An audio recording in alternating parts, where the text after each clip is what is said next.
ഈശോയെ സ്നേഹം നിറഞ്ഞവരെ, പ്രത്യാശ നമ്മെ നിരാശരാക്കുന്നില്ല പഠന പരമ്പരയുടെ 7ാമത്തെ ക്ലാസ്സിലേക്ക് നമ്മൾ പ്രവേശിക്കുകയാണ്. ഇന്നേ ദിവസം നമ്മൾ പഠനവിധേയമാക്കുന്നത് കാലത്തിൻ്റെ അടയാളങ്ങളിൽ പ്രത്യാശ കണ്ടെത്തുക എന്നുള്ളൊരു ചിന്തയാണ് നമ്മൾ കൊണ്ടുവരിക. അതാണ് 7ാമത്തെ ഖണ്ഡികയിൽ 7ാമത്തെ നമ്പറിൽ നമ്മൾ പ്രത്യേകമായി കാണുക. 2-ാം വത്തിക്കാൻ സുനോദോസിൻ്റെ ഒരു ആഹ്വാനമാണ്. എൻ്റെ അടിസ്ഥാന ചിന്ത എന്ന് പറയുന്നത് ദൈവകൃപയിൽ പ്രത്യാശ കണ്ടെത്തുന്നതിനൊപ്പം കർത്താവ് നമുക്ക് തരുന്ന കാലത്തിൻ്റെ അടയാളങ്ങളിൽ പ്രത്യാശ പുനർദർശിക്കുന്നതിന് നാം വിളിക്കപ്പെട്ടിരിക്കുകയാണ്. കാലത്തിൻ്റെ അടയാളങ്ങളിൽ നമ്മളെ പ്രത്യാശ നമ്മൾ പുനർവിചിന്തനം കാണുകയാണ്, വീണ്ടും കാണുകയാണ്, പുനർദർശിക്കുകയാണ്. ഇതൊരു 2-ാം വത്തിക്കാൻ സുനോദോസിൻ്റെ ഒരു ആഹ്വാനമാണ്. കാലത്തിൻ്റെ അടയാളങ്ങൾ വിവേചിച്ചറിയുക എന്നുള്ളത്. അപ്പോൾ അതുകൊണ്ട് പ്രത്യാശയുടെ ആ വലിയ കാലഘട്ടത്തിൽ, അതിലേക്ക് ആഹ്വാനം ചെയ്യപ്പെട്ടിരുന്ന കാലഘട്ടത്തിൽ ദൈവകൃപയിൽ നമ്മൾ പ്രത്യാശ കണ്ടെത്തുന്നതോടൊപ്പം തന്നെ കാലത്തിൻ്റെ അടയാളങ്ങളെ ഒരു പുതിയ കണ്ണുകളോടുകൂടി കാണുക എന്നുള്ളതാണ് ഈ പാഠത്തിലെ ഇന്നത്തെ പ്രധാന ചിന്താവിഷയം. പ്രത്യാശയുടെ 2 ഉറവിടങ്ങളെക്കുറിച്ചാണ് നമ്മൾ കാണുക.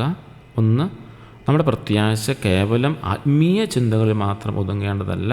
അത് 2 ഉറവിടങ്ങളുണ്ടെന്ന് പറയുന്നത്. ആത്മീയമായ ഒരു കാര്യങ്ങൾ മാത്രമല്ല, 2 ഉറവിടങ്ങൾ. ഒന്ന് ദൈവകൃപയിലാണ്, രണ്ടാമത്തത് കാലത്തിൻ്റെ അടയാളങ്ങളിലാണ്. ഒന്നാമത്തെന്ന് പറയുന്നത് ദൈവകൃപയിൽ, ദൈവം വ്യക്തിപരമായി നമുക്ക് നൽകുന്ന ദാനങ്ങളിലും അനുഗ്രഹങ്ങളിലും അടിയുറച്ച് ഉള്ള വിശ്വാസം, അല്ല അടിയുറച്ചുള്ള പ്രത്യാശ. ഇത് വ്യക്തിപരമായ ആത്മീയ യാത്രയുടെ അടിസ്ഥാനമാണ്. പ്രത്യാശയുടെ 2 ഉറവിടമാണ് പറയുന്നത്. ഒന്നാമത്തത് ദൈവകൃപയാണ്. ദൈവം വ്യക്തിപരമായി നമുക്ക് നൽകുന്ന ദാനങ്ങളും അനുഗ്രഹങ്ങളിലുമാണ്. അതാണ് അതിലുള്ള ഒരു അടിയുറച്ച പ്രത്യാശയാണ് ഒന്നാമത്തെ കാര്യം, അത് ദൈവകൃപ. രണ്ടാമത്തേതെന്ന് പറയുന്നത് കാലത്തിൻ്റെ അടയാളങ്ങളിലാണ്.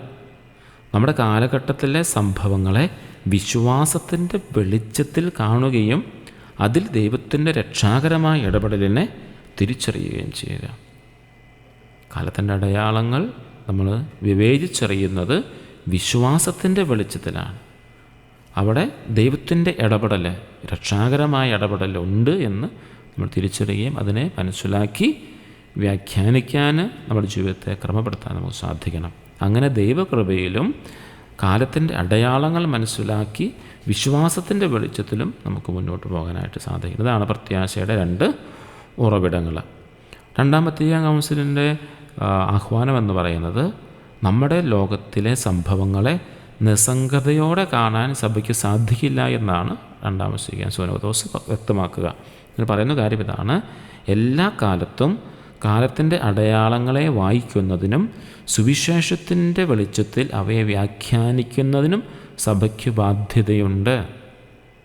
2-ാം വത്തിക്കാൻ കൗൺസിലിൻ്റെ സുനോദോസിൻ്റെ ആഹ്വാനം പറയുന്ന കാര്യം ഇതാണ്: ഏത് കാലത്തും, എല്ലാ കാലത്തും കാലത്തിൻ്റെ അടയാളങ്ങളെ വായിക്കുകയും മനസ്സിലാക്കുകയും അത് സുവിശേഷത്തിൻ്റെ വെളിച്ചത്തിൽ അവയെ വ്യാഖ്യാനിക്കുകയും ചെയ്യണം.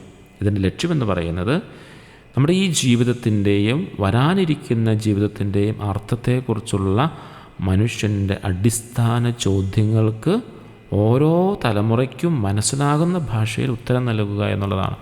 അത് കാലത്തിൻ്റെ അടയാളങ്ങൾക്കനുസരിച്ച് വചനത്തെ, സുവിശേഷത്തെ വ്യാഖ്യാനിച്ചു നൽകിയാൽ മാത്രമേ വരാനിരിക്കുന്ന ലോകത്തിലും ഈ ജീവിതത്തിലും ഇപ്പോഴത്തെ മനുഷ്യകുലത്തിന് ഇപ്പോഴത്തെ തലമുറയ്ക്ക് അവരുടെ ഭാഷയിൽ മനസ്സിലാക്കാനായിട്ട് സാധിക്കുകയുള്ളൂ. എങ്കിലേ അവർക്ക് വിശ്വാസത്തിൽ വളരാൻ സാധിക്കുകയുള്ളൂ. ഈശോയാകുന്ന വലിയ പ്രത്യാശയിലേക്ക് അവർക്ക് അടിയുറച്ച് നിൽക്കാനായിട്ട് സാധിക്കുകയുള്ളൂ. ഇല്ലെങ്കിൽ മനസ്സിലാവില്ല. കാരണം വചനം കാലത്തിൻ്റെ അടയാളങ്ങൾക്കനുസരിച്ച് വ്യാഖ്യാനിക്കണം. അത് സഭയാണ് വ്യാഖ്യാനിച്ച് നൽകുന്നത്. അതിൻ്റെ വലിയ ഉത്തരവാദിത്വം സഭയ്ക്കുണ്ട് എന്നുള്ളതാണ് പറയുക. എന്തിനു വേണ്ടിയാ? അത് വിശ്വാസത്തിലൂടെ ഈ പ്രത്യാശയിലേക്ക് വളരാൻ വേണ്ടിയാണ്. ലോകത്തെ തിരിച്ചറിയേണ്ടതിൻ്റെ പ്രാധാന്യമുണ്ട്.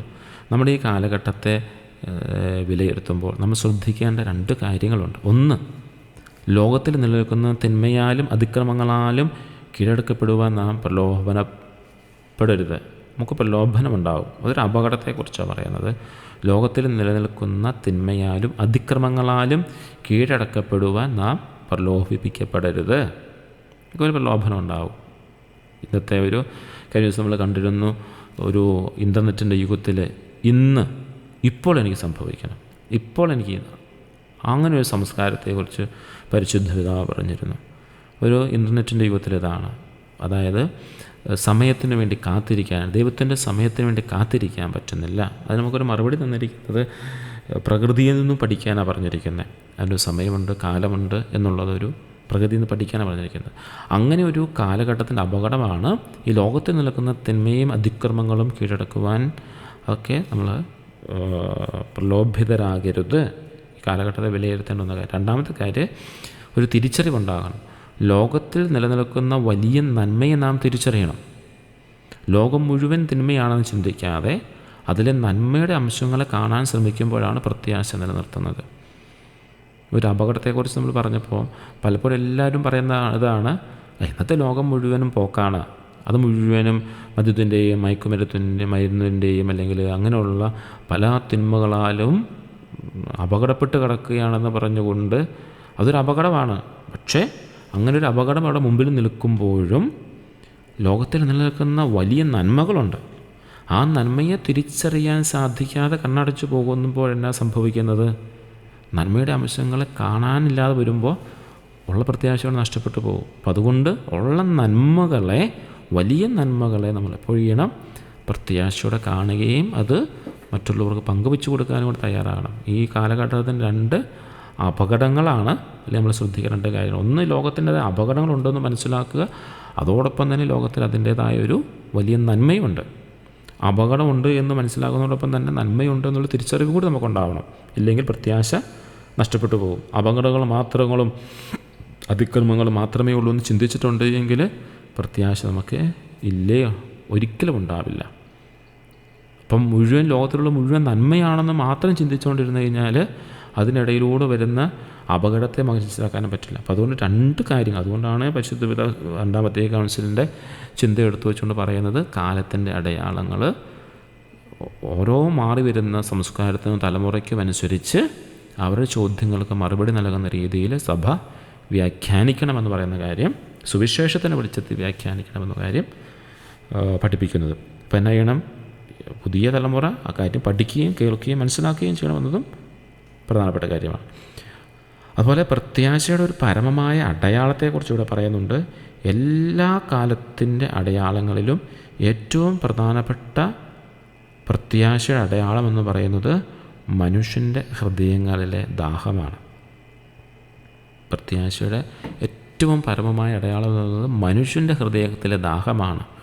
ദൈവത്തിൻ്റെ രക്ഷാകര സാന്നിധ്യത്തിനായുള്ള മനുഷ്യ ഹൃദയങ്ങളുടെ ദാഹം.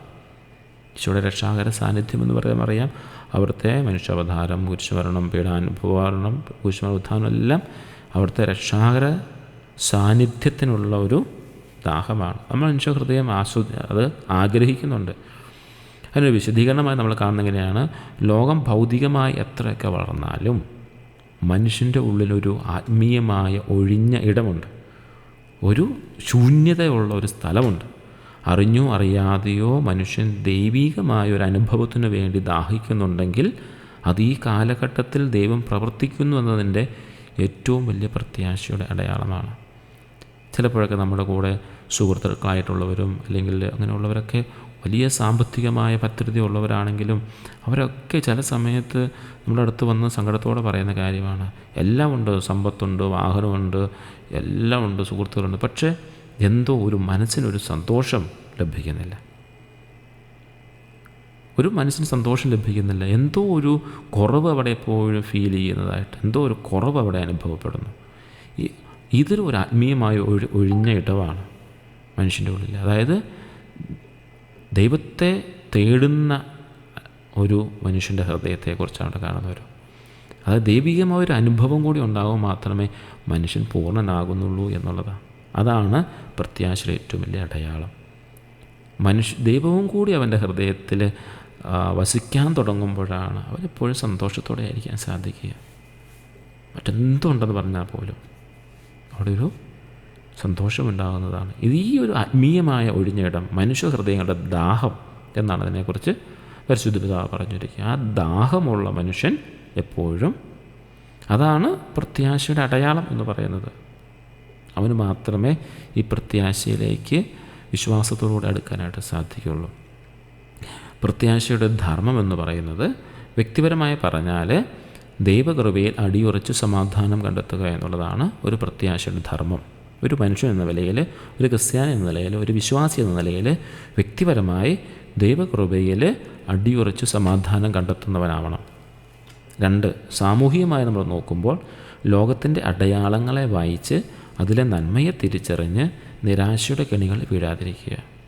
ഈ 2 കാര്യങ്ങൾ ഒരു മനുഷ്യൻ, ഒരു വ്യക്തി, ഒരു ക്രിസ്ത്യാനി നമ്മൾ പാലിച്ചാൽ അവൻ്റെ ജീവിതത്തിൽ ഈ പ്രത്യാശയുടെ അടയാളങ്ങളിലേക്ക് നമുക്ക് കടന്നു ചെന്നുകൊണ്ട് ദൈവസ്നേഹത്തിൽ നിറഞ്ഞ് ഒരു ആത്മീയമായ ദാഹത്തിന് അറുതി ലഭിച്ചുകൊണ്ട്, അല്ലെങ്കിൽ പൊറുതി ലഭിച്ചുകൊണ്ട് ഹൃദയത്തിൻ്റെ ഉള്ളിലൊരു സമാധാനം കണ്ടെത്താനായിട്ട് സാധിക്കും. ഈശോയിൽ കണ്ടെത്താൻ സാധിക്കും. അവിടുത്തെ മനുഷ്യാവതാര രഹസ്യങ്ങളിലൂടെ അത് നമുക്ക് കണ്ടെത്താനായിട്ട് സാധിക്കും. അത് നമ്മൾ ചെയ്യേണ്ട 2 കാര്യം. ഒന്ന്, വ്യക്തിപരമായി ദൈവകൃപയിൽ അടിയുറയ്ക്കണം, അങ്ങനെ സമാധാനം കണ്ടെത്തണം. അതായത് വ്യക്തിപരമായ സമാധാനം കണ്ടെത്തിയാൽ ഈ ലോകത്തിൻ്റെ അടയാളങ്ങളെ നമുക്ക് വായിച്ചെടുക്കാനായിട്ട് സാധിക്കും. ഉള്ളിൻ്റെ ഉള്ളിൽ നമുക്ക് സമാധാനം അനുഭവിക്കാൻ സാധിക്കുന്ന ഈ ലോകത്തിൽ നടക്കുന്ന ഒരു കാര്യത്തെ നമുക്ക് സമാധാനത്തോടെ കണ്ട് അതിൻ്റെ വ്യക്തമായ ഭാവം നമുക്കറിയാൻ പറ്റില്ല. നമ്മൾ സങ്കടത്തോടെ ഇരിക്കുമ്പോൾ ലോകത്തിൽ കാണുന്ന കാര്യങ്ങളെല്ലാം ഒരിക്കലും പക്ഷേ ചിലപ്പോൾ നമുക്ക് സങ്കടം കൂട്ടിക്കൊണ്ടേയിരിക്കും, ചിലപ്പം സന്തോഷിപ്പിച്ചുകൊണ്ടിരിക്കും. ഞാൻ സങ്കടപ്പെടുന്നതോടൊപ്പം തന്നെ ലോകത്തുള്ളത് സങ്കടപ്പെടുന്നുണ്ടല്ലോ എന്ന് വെച്ചാൽ, അപ്പോൾ ഒരിക്കലും അതിൻ്റെ ലോകത്തിൻ്റെ അടയാളങ്ങൾ വായിക്കാൻ പറ്റില്ല. അപ്പോൾ ലോകത്തിൻ്റെ അടയാളങ്ങൾ വായിച്ചു മനസ്സിലാക്കണമെങ്കിൽ ആദ്യം ദൈവകൃപയിൽ അടിയുറച്ച് സ്വയം സമാധാനം കണ്ടെത്തണം. അതിന് നമുക്ക് ക്ഷമിക്കാനുള്ളത് ക്ഷമിക്കണം, ഈശോയുടെ രക്ഷാര രഹസ്യങ്ങളിൽ വചനത്തിൽ ആഴപ്പെടണം. ഇതൊക്കെ മുൻപത്തെ ക്ലാസ്സുകൾ നമ്മൾ പറഞ്ഞിരിക്കുന്ന കാര്യമാണ്. ക്ഷമയാണ് പ്രത്യാശയുടെ പുത്രി എന്നാണ് പറഞ്ഞിരിക്കുന്നത്. അപ്പോൾ അതുകൊണ്ട് ക്ഷമ നമുക്ക് ആവശ്യമാണ്. അതുകൊണ്ട് ക്ഷമ കൊടുത്തുകൊണ്ട് സമാധാനം പുനഃസ്ഥാപിക്കണം, വ്യക്തിപരമായി പുനഃസ്ഥാപിക്കണം. അങ്ങനെ സമാധാനം നമ്മുടെ ഹൃദയത്തിനുള്ളിൽ പുനഃസ്ഥാപിച്ച് കഴിയുമ്പോൾ നമുക്ക് പുറത്തേക്ക് നോക്കുമ്പോൾ ലോകത്തിൻ്റെ അടയാളങ്ങളെ നല്ലതുപോലെ വായിച്ച് അതിൽ നന്മയെ നമുക്ക് തിരിച്ചറിയാനായിട്ട് സാധിക്കും. അവിടെയുള്ള ദൈവത്തിൻ്റെ പദ്ധതി എന്താണെന്ന് മനസ്സിലാക്കാൻ സാധിക്കും. അങ്ങനെ കെണിയിൽ വീഴാതെ നമുക്ക് രക്ഷപ്പെടാനായിട്ട് സാധിക്കും. ലോകത്തിൻ്റെ പ്രകാശമായ ക്രിസ്തുവിൻ്റെ സുവിശേഷം വഴി ദൈവത്തെ തേടുന്ന മനുഷ്യഹൃദയങ്ങളുടെ ദാഹത്തിന് ഉത്തരം നൽകാനും രക്ഷാകരമായൊരു ഭാവിയിലേക്കുള്ള പ്രത്യാശ ഊട്ടുറപ്പിക്കാനും നമുക്ക് പരിശ്രമിക്കണം. നമ്മളൊരു ദൗത്യം കൂടിയാണ്. ലോകത്തിൻ്റെ പ്രകാശമായ ക്രിസ്തുവിൻ്റെ സുവിശേഷം, ആ സുവിശേഷം വഴി ദൈവത്തെ തേടുന്ന മനുഷ്യഹൃദയങ്ങളുടെ ദാഹത്തിന് ഉത്തരം നൽകാൻ സാധിക്കണം. ദൈവത്തെ തേടുന്ന ധാരാളം മനുഷ്യഹൃദയങ്ങളുണ്ട്.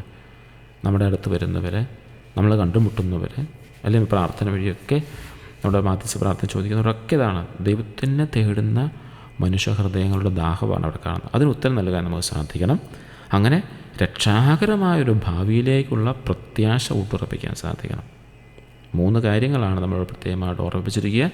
ലോകത്തിൻ്റെ പ്രകാശമായ ക്രിസ്തുവിൻ്റെ സുവിശേഷം നമുക്ക് മനസ്സിലാക്കി അത് മറ്റുള്ളവർക്ക് കൊടുക്കണം. എങ്ങനെയുള്ളവർക്കാണ് കൊടുക്കേണ്ടത്?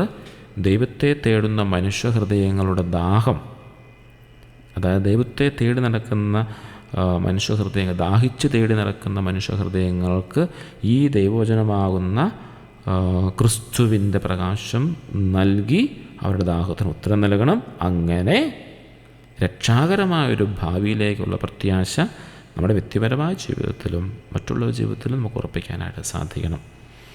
അങ്ങനെയെങ്കിൽ നമ്മൾ സാധാരണ ക്ലാസ് സമാപിപ്പിക്കുന്നത് പോലെ തന്നെ ഒരു ചോദ്യം ചോദിച്ചുകൊണ്ട് തന്നെ ഇന്നത്തെ ക്ലാസ് നമുക്ക് സമാപിക്കാം. രക്ഷാകരമായ സാന്നിധ്യത്തിനുള്ള ഒരു ദാഹത്തെക്കുറിച്ചാണ് നമ്മൾ അവസാനം പറഞ്ഞു നിർത്തിയത്. ഇങ്ങനെ ദൈവത്തിൻ്റെ രക്ഷാകര സാന്നിധ്യത്തിനായിട്ടുള്ള മനുഷ്യഹൃദയങ്ങളുടെ ദാഹം പ്രത്യാശയുടെ പരമമായ അടയാളമായി കണക്കാക്കുന്നത് എന്തുകൊണ്ടാണ്? ഒരു ചോദ്യമാണ്. ദൈവത്തിൻ്റെ രക്ഷാകര സാന്നിധ്യത്തിനായുള്ള മനുഷ്യഹൃദയങ്ങളുടെ ദാഹത്തെ പ്രത്യാശയുടെ പരമമായ അടയാളമായി കണക്കാക്കുന്നത് എന്തുകൊണ്ടാണ്? 2ാമത്തെ ചോദ്യം ഇതാണ്. ലോകം ഭൗതികമായി വളരുമ്പോഴും മനുഷ്യൻ്റെ ഹൃദയത്തിൽ ശേഷിക്കുന്ന ഈ ഒഴിഞ്ഞ ആത്മീയ ഇടം നിങ്ങൾ എങ്ങനെയാണ് തിരിച്ചറിയുന്നത്? അതിന് നാം വ്യക്തിപരമായി കണ്ടെത്തേണ്ട മറുപടി എന്തായിരിക്കണം? നാം സഭയിൽ നിന്നും സ്വീകരിക്കേണ്ട മറുപടി എന്തായിരിക്കണം? ഈ 2 ചോദ്യങ്ങൾക്ക് നമുക്ക് ഉത്തരം കണ്ടെത്താനായിട്ട് സാധിക്കട്ടെ.